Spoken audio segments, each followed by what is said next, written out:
favor may say aye. I, Om Birla, a member of this House, be chosen as the Speaker of this House.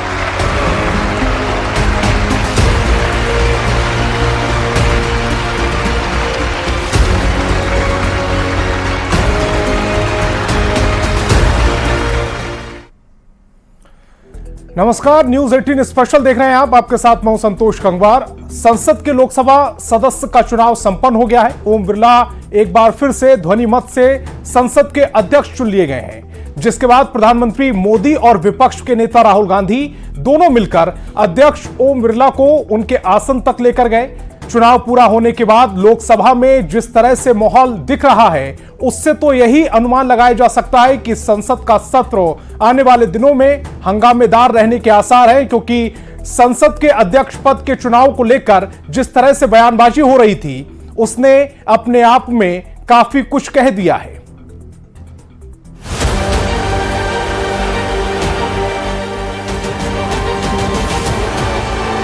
प्रधानमंत्री नरेंद्र मोदी की अगुवाई में तीसरी बार NDA की सरकार का गठन हुआ। पीएम मोदी का ये तीसरा कार्यकाल कई मायनों में अहम और यादगार रहने वाला है। इसकी शुरुआत संसद के स्पीकर पद के चुनाव के दौरान ही दिख गया। आजाद भारत के इतिहास में ये दूसरी बार हुआ जब स्पीकर पद के लिए सत्ता पक्ष और विपक्ष के बीच बात नहीं बनी और नौबत चुनाव कराने की आ गई। जिस परंपरा को हमने प्रस्तावित करने का निरंतर प्रयास किया है, क्योंकि हम मानते हैं कि सरकार चलाने के लिए बहुमत होता है, लेकिन देश चलाने के लिए सहमति बहुत जरूरी होती है।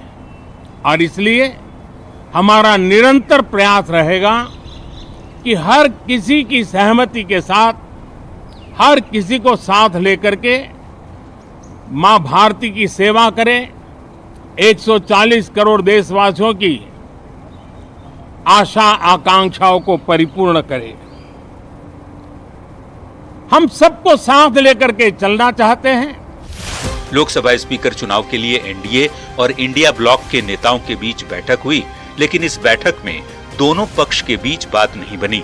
सत्ता पक्ष की ओर से आरोप लगाया गया कि विपक्ष शर्त के आधार पर स्पीकर के चुनाव का समर्थन करेगा। हालात ऐसे बन गए कि नौबत चुनाव कराने तक की आ गई। इलेक्शन होगा, परिणाम की प्रतीक्षा करिए। बिरला जी का पूरा पॉजिटिव लग रहा है, क्योंकि कैंडिडेट जो उनकी तरफ से भी उतरा हुआ, इंडिया ब्लॉक की तरफ से भी। अब जो सोच रहे हैं आप सही सोच रहे होंगे। वहीं दूसरी ओर विपक्ष इस बात पर अड़ा रहा कि संसद के उपाध्यक्ष का पद विपक्ष को मिले, जिस पर सत्ता पक्ष राजी नहीं हुआ। हमारे से कोई बातचीत नहीं हुई। चुनाव तो होने वाला है, इसीलिए तो नॉमिनेशन डाले हैं। और जब नॉमिनेशन डालते हैं तो चुनाव के लिए ही डालते ना। कुछ रात को कुछ बातचीत सर, कुछ आइस ब्रेकिंग कह रहे हैं कि शायद आपको डिप्टी स्पीकर का पोस्ट पे अभी भी आप लोग अड़े हुए हैं सर। नहीं, अब तो बातचीत ही नहीं तो सवाल उठता नहीं। तमाम आरोप प्रत्यारोप और सियासी बयानबाजी के बीच संसद के अध्यक्ष पद के लिए चुनाव हुआ, जिसमें बीजेपी ने ओम बिरला के नाम का प्रस्ताव रखा, जबकि विपक्ष की ओर से केरल से सांसद के सुरेश को उम्मीदवार बनाया गया। बुधवार को नए संसद में एक नया इतिहास भी लिख दिया गया, जब संसद में ध्वनि मत से हुए चुनाव में ओम बिरला को अध्यक्ष पद के लिए चुन लिया गया।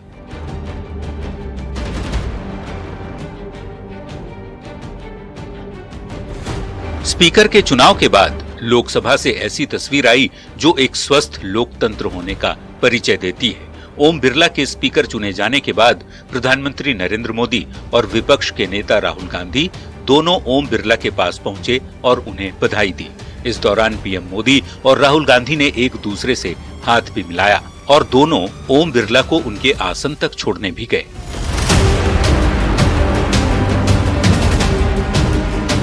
वैसे इस दौरान विपक्ष में बयानबाजी का दौर लगातार जारी रहा। राहुल गांधी ने अपने भाषण में एक तरफ जहां विपक्ष को भारत की आवाज बताया, तो दूसरी तरफ इशारों ही इशारों में जो बातें कही, उससे इतना तय है कि आने वाले वक्त में संसद का सत्र हंगामेदार रह सकता है।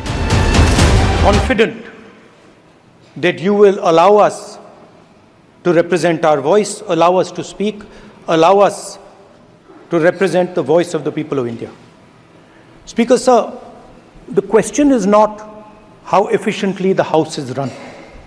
The question is, how much of India's voice is being allowed to be heard in this House? So the idea, Speaker Sir, so the idea that you can run the House efficiently by silencing the voice of the opposition is a non-democratic idea. संसद सत्र के पहले ही दिन से जिस तरह से सरकार और विपक्ष के बीच मजाकिया अंदाज में ही सही बयानबाजी होती रही, उससे ऐसा लग रहा है कि संसद के अंदर आने वाले समय में टकराव जोरदार हो सकता है। और ये अखिलेश यादव के उस बयान से नजर आता है जो उन्होंने ओम बिरला को स्पीकर चुने जाने पर बधाई देने के बाद अपने भाषण में कही। आप लोकतांत्रिक न्याय के मुख्य न्यायाधीश की तरह बैठे हैं। हम सबकी आपसे अपेक्षा है कि किसी भी जनप्रतिनिधि की आवाज दबाई न जाए और ना ही निष्कासन जैसी कार्रवाई दोबारा सदन की गरिमा को ठेस पहुंचाएं। आपका अंकुश विपक्ष पे तो रहता ही है, लेकिन आपका अंकुश सत्ता पक्ष पे भी रहे।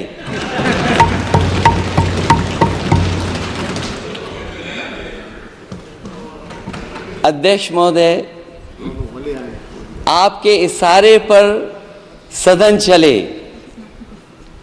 इसका उल्टा न हो।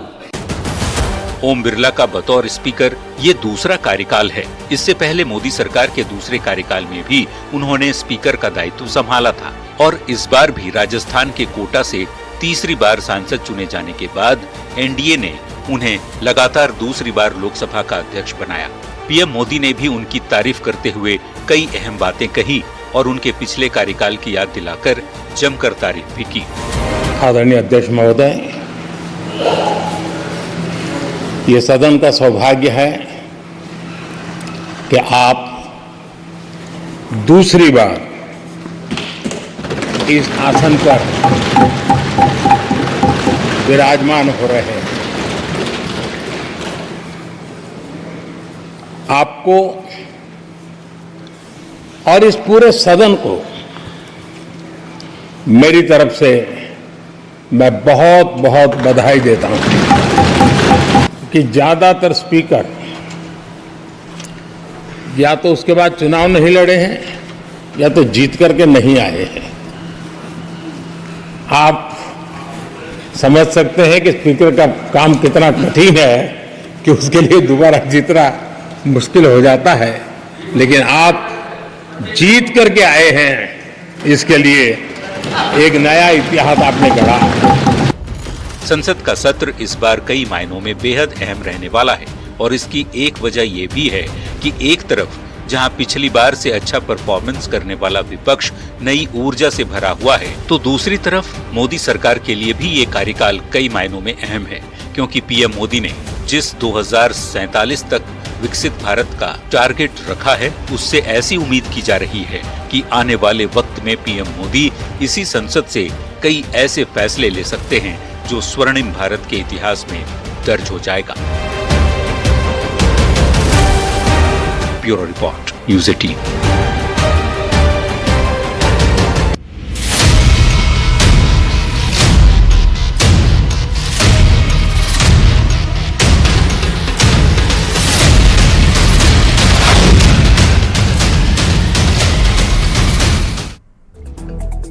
मुख्यमंत्री चंपाई सोरेन के मंत्रिमंडल में नया मंत्री कौन होगा, इसका खाका लगभग तैयार हो चुका है। 2 मंत्रियों के नाम पर चर्चा चल रही है, इसी पर हमारी रिपोर्ट देखिए।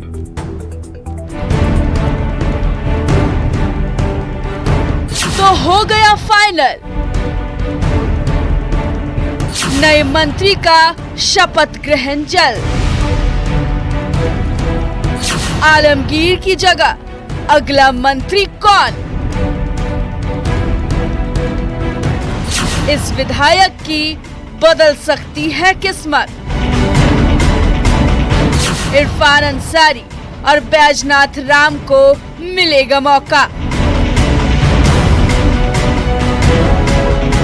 झारखंड की राजनीति में अब सबकी नजर इस बात पर है कि चंपाई सरकार में आलमगीर आलम की जगह कांग्रेस कोटे से कौन मंत्री बनेगा और कब तक चंपाई मंत्रिमंडल को नए मंत्री मिलेंगे।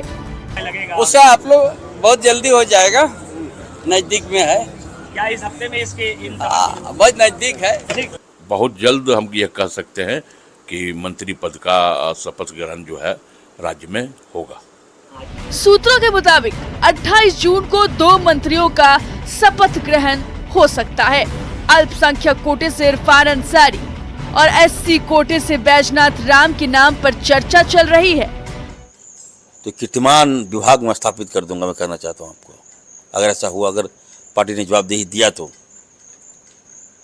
पार्टी, हम कहेंगे कि कार्यकर्ताओं के साथ साथ जनता खुश हो जाएगा, युवा खुश हो जाएगा हमारा,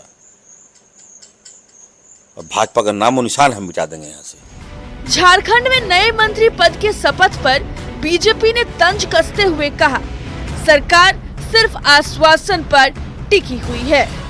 हम लंबे समय से मांग कर रहे हैं कि सरकार में एक भी शेड्यूल कैटेगरी का, शेड्यूल कास्ट का कोई मंत्री नहीं है। आपको शेड्यूल कास्ट से भी मंत्री देना चाहिए। इरफान अंसारी कौन है, चलिए जानते हैं। जामताड़ा से कांग्रेस विधायक हैं। पहली बार 2014 में जीते थे चुनाव, फिर 2019 में भी चुनाव जीते। झारखंड में मुस्लिम समाज का बड़ा चेहरा है। कांग्रेस के कद्दावर नेता हैं। पेशे से डॉक्टर हैं इरफान अंसारी। कैसे शिक्षक से राजनीति के शीर्ष तक पहुंचे बैजनाथ राम, चलिए ये जानते हैं। 2000 में बैजनाथ राम ने राजनीति में कदम रखा। पहली बार जेडीयू की टिकट से चुनाव लड़ा। 2005 में बीजेपी में शामिल हो गए। बीजेपी की टिकट पर लातेहार से चुनाव जीते और शिक्षा मंत्री बने साल 2009 में। उन्हें बीजेपी ने दोबारा टिकट दिया, लेकिन वो हार गए। साल 2014 का विधानसभा चुनाव बैजनाथ राम नहीं लड़े थे। 2019 में बीजेपी ने नहीं दिया टिकट तो जेएमएम में शामिल हो गए। देखना होगा कि चंपाई मंत्रिमंडल में कौन कौन नए मंत्री बनते हैं, क्योंकि अगर बैजनाथ शपथ लेते हैं तो 12वें मंत्री का पद भी पूर्ण हो जाएगा। रांची से न्यूज़ 18 संवाददाता गौरव झा की रिपोर्ट।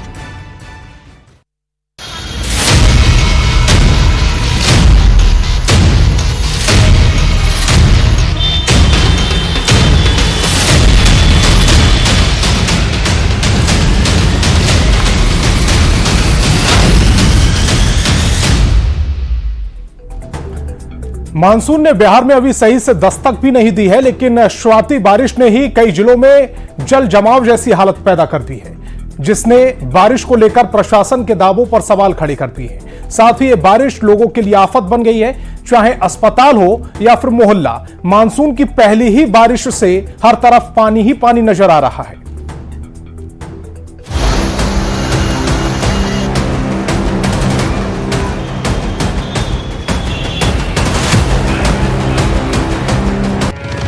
बिहार में आसमान से बरसती आग ने लोगों का जीना मुहाल कर दिया है।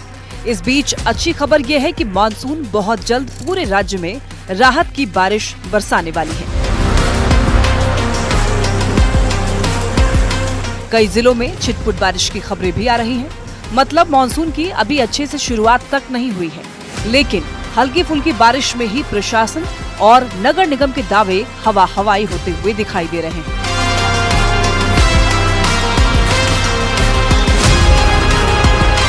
पहले ये तस्वीर देखिए।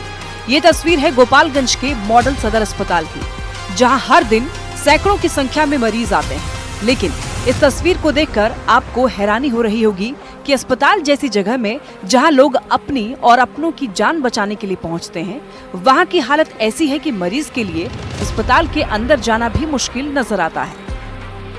मानसून की पहली बारिश ने मॉडल सदर अस्पताल की ड्रेनेज सिस्टम की व्यवस्था की पोल खोलकर रख दी है और अस्पताल परिसर इस वक्त पूरी तरह से जलमग्न हो चुका है। इमरजेंसी वार्ड में भी पानी घुस चुका है और देख सकते हैं कि कैसे स्ट्रेचर पे मरीज हैं और जो लोग हैं वो लेकर जा रहे हैं। जिस मॉडल अस्पताल के सहारे इलाके के लाखों लोग हैं, वो खुद ही मुसीबत में घिरा हुआ नजर आ रहा है। चाहे इमरजेंसी वार्ड हो या फिर मरीजों को ले जाने के लिए स्ट्रेचर और व्हीलचेयर, सब कुछ जलमग्न हो चुका है। और ये हालत तब है जब मानसून की पहली बारिश हुई है। मरीज के लाने में देख रहे हैं, मरीज को ले जाने में बहुत तकलीफ हो रही है। पता नहीं कौन सौ करोड़ का बिल पास हुआ था बनाने के लिए, और पता नहीं पानी नहीं निकल रहा है, बिल पास हो गया है। मरीज को लेकर आए हैं? हाँ, मरीज को लेकर आए थे, एक्सीडेंट केस था और बहुत परेशानी हुई है। पानी में 5-6 बार आए गए हैं। OTP उधर बना है तो इमरजेंसी इधर है, बहुत पानी घुस गया है। हाँ, बहुत अंदर जाकर देखिए ना, घुस गया पानी। अब जरा इस ऑक्सीजन जनरेट करने वाली मशीन को देख लीजिए, जिसका आधा हिस्सा पानी में डूब चुका है। ऐसे में आप अंदाजा लगाइए कि क्या ये मशीन ऑक्सीजन जनरेट करने की स्थिति में है, और अगर ऐसे में ऑक्सीजन की कमी होती है तो उसका जिम्मेदार कौन होगा। ये सदर अस्पताल का जो कंडीशन है आप देख सकते हैं, कैसे ये पानी लगा हुआ है। पानी लगा, पेशेंट आप देखे हैं कैसे पेशेंट जा रहे हैं ये पानी में चल के। ड्रेनेज सिस्टम खराब है। हाँ, आप बताइए कि अगर उसमें आप चलिएगा, कहाँ नाला है क्या है आप देख रहे हैं और जानते हैं। खतरा है। हाँ, आप उसी में गिरिएगा, फिर टूटिएगा। बगल में सदर अस्पताल है, यहाँ पे इलाज करवाइए और फिर प्लास्टर करवाइए, अपने घर जाइए। प्रशासन हर बार दावा करता है कि बारिश से पहले उसके निकालने की व्यवस्था कर ली जाएगी, लेकिन उन दावों में कितनी सच्चाई है, अस्पताल में भरा ये पानी उसी बात का सबूत है।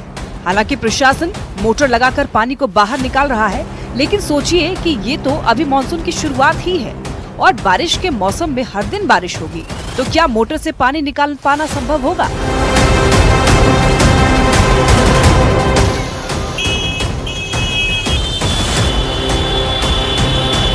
अस्पताल के बाद अब जरा गोपालगंज शहर के रिहायशी इलाकों का भी हाल देख लीजिए, जहां हल्की बारिश में ही 2 से 2.5 फुट पर पानी जमा हो गया है।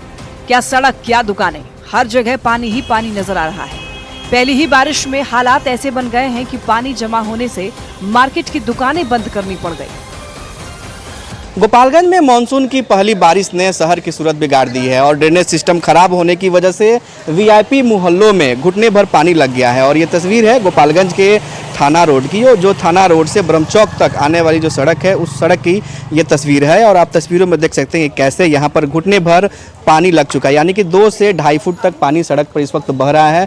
जो आसपास में दुकानें हैं, दुकानदार हैं, मोहल्ले के लोग हैं, वो खासकर परेशान हैं।